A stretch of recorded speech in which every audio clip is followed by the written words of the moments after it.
Why scapegoat survivors may seek those who are unavailable.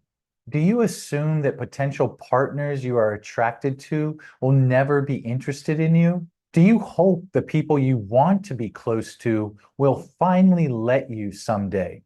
Does it feel like the people who are close to you are not as special as these others? Well, last week I discussed the unconscious internal compartment where the scapegoat child puts their anger towards their rejecting narcissistic parent. There's a flip side to that coin, though, that must also be stowed away. Whenever a parent rejects a child, their need for that parent grows stronger, not weaker. However, expressing a need for a self-absorbed, rejecting parent leads to humiliation. So the child creates another unconscious compartment to house their need for the parent. In today's video, I explain how the scapegoat child makes their need to be loved unconscious. In this arrangement, it feels like certain others hold the key to salvation for the child. Unfortunately, these others seem out of reach. The child is left in a state of need-driven deprivation. Adult scapegoat survivors may end up feeling drawn to unavailable people. And I hope you'll watch until the end because I'll describe how to notice and unhook from this dynamic. Well, my name is Jay Reed, and I'm a licensed psychotherapist in California, and I specialize in recovery from narcissistic abuse. In my professional and personal experience, I've tried to identify the fundamentals to the process of recovery. This has led me to what I call the 3 pillars of recovery. Pillar number 1 is making sense of what happened so that ultimately you know it wasn't your fault. Pillar number 2 is gaining distance from narcissistic abusers and closeness with safe people.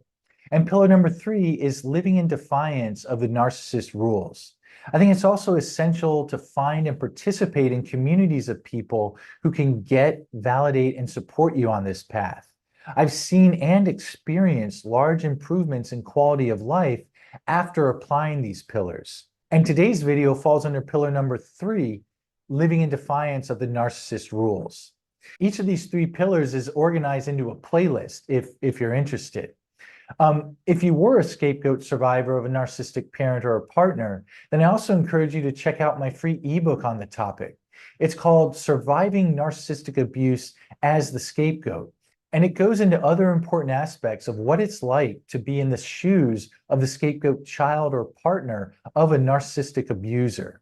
From self-limiting beliefs about yourself that you must adopt, to why the narcissistic personality is so geared to put those closest to them down. This ebook can help you realize how none of this abuse was your fault, but rather the product of the narcissist's psychological and emotional problems. You can find the link to the book in the description box below. And lastly and quickly, I'm really happy to announce that you can save 30 to 40% off of my 2 courses on recovering from narcissistic abuse by being able to now use your FSA or HSA pre-tax dollars towards them. And if you go to the checkout page for either of the courses, there's a link there that explains how to do this. The problem posed by a rejecting parent. A psychoanalyst in the mid-1900s named Ronald Fairbairn worked with abused and neglected children. He noticed how they idealized their rejecting parents more than other kids did with their sort of good enough parents. As I described in last week's video, he saw that the kids had to stow away their anger at these rejecting parents. Fairbairn also recognized that the child's need for their parent was starved in such situations. And this starvation created 2 dangers for the scapegoat child. First, the child is seized with an agonizing deprivation due to their unmet need for a loving parent. This deprivation can create an overwhelming need for that parent. Second, the parent's rejecting behavior could lead the child to conclude that their parent is not safe to need. And if that happened, the child would feel utterly lost and abandoned. They would know that they have no one in life to turn to. And this is another path towards feeling like nobody to no one, something that must be avoided at all costs for children. The scapegoat child's solution. The scapegoat child finds a way to avoid these dangers. Fairbairn describes an unconscious compartment that houses the child's experience of frustrated need. In this unconscious compartment is the child's hope for their parent to finally love them. It also represents the parent as all good and extremely safe to need. Neither claim, though, is supported by the child's actual experience of their parent. In a near hopeless situation, this arrangement offers the child hope. They now have a way to keep their need for a loving parent out of their awareness. They also buoy their hope by representing this parent as being capable of delivering love. There is always a catch that makes their love just out of reach for the child. Fairbairn called the parent in this arrangement the exciting object. So this compartment leaves the child in a need-driven state for a perfect, yet wholly unavailable parent. The parent as a rejector and as an exciting possibility becomes vastly different experience of the same person for the child. These antithetical notions of the parent have to stay out of the child's awareness. To know how rejecting and unavailable the parent is would just be too devastating.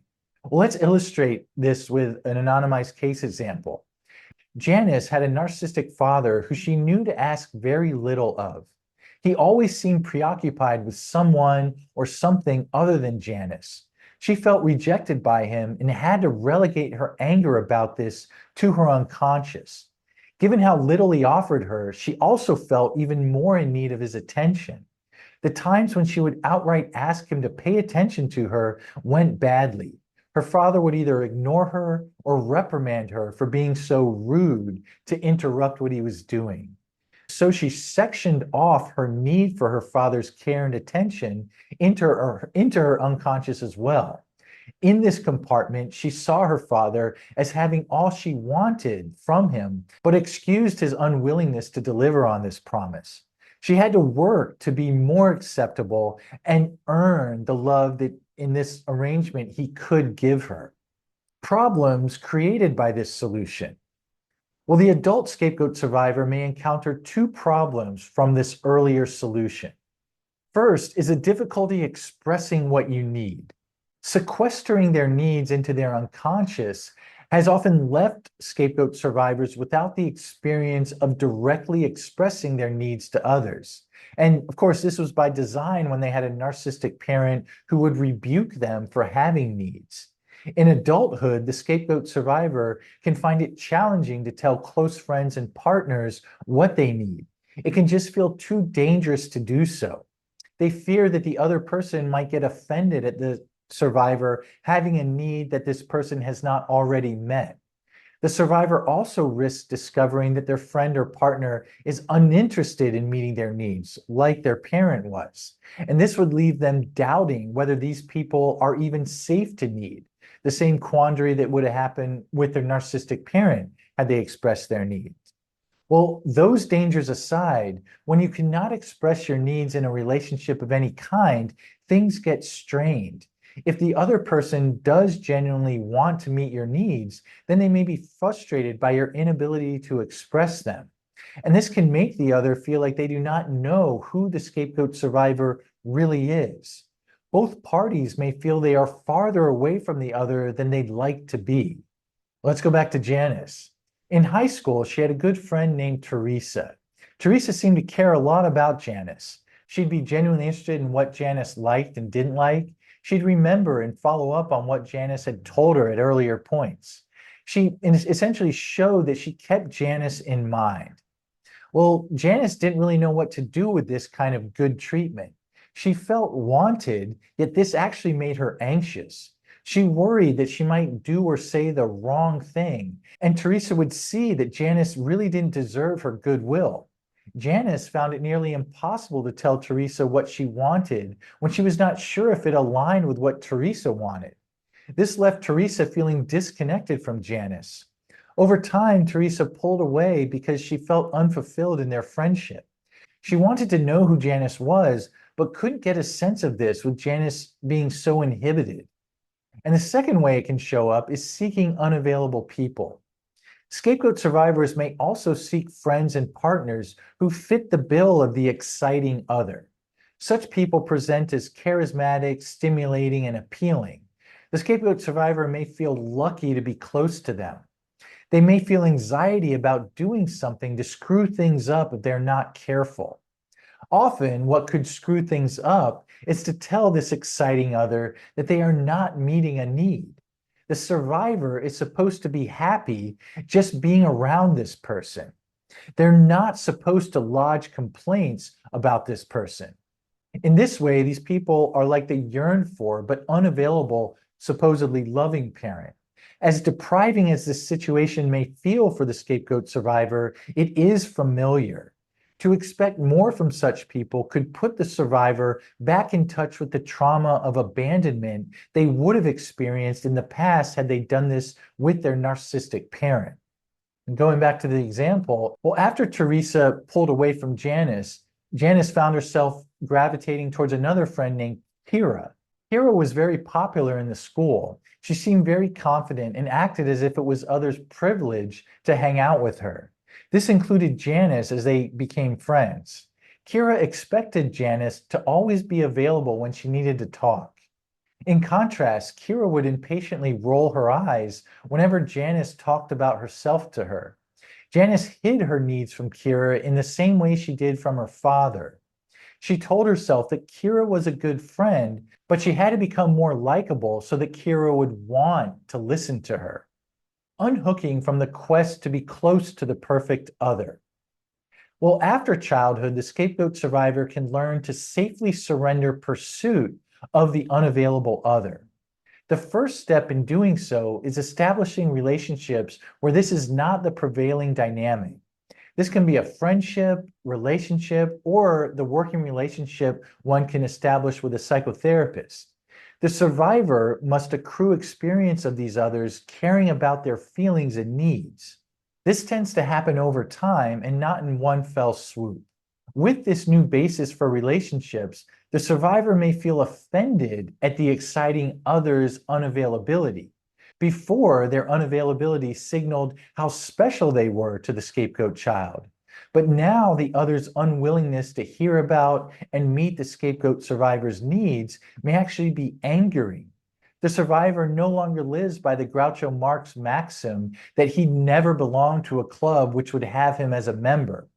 Now the scapegoat survivor can live by David Solani's maxim of going where they feel wanted and where things work. And that's in his wonderful book called Leaving Home, The Art of Separating from a Difficult Family. Let's go back to the example of Janice again to illustrate. When she went to college, she sought counseling due to anxiety that interfered with her ability to study. She liked her therapist a lot, and they worked together for 3 years. During that time, her therapist would emphasize when Janice seemed to be discounting her needs in friendships or relationships. Janice and her therapist developed an understanding of how this reflex to hide her needs started with her father. Entering her senior year, Janice began to reconsider her friendship with a woman named Amy. This woman operated a lot like Kira from high school.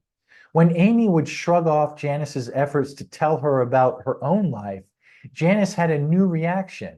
Instead of chalking this up to her undeservedness to be responded to by someone as cool as Amy, Janice grew irritated.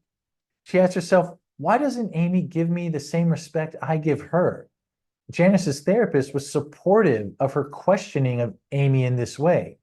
Over a few months, Janice gravitated away from Amy and towards friends who seemed interested in her as much as she was interested in them. Well, I hope today's video helped in understanding the kind of ongoing sense of yearning for someone who is there yet unavailable, that the scapegoat child often experiences having to sequester a need for a parent that doesn't go away just because that parent is rejecting them.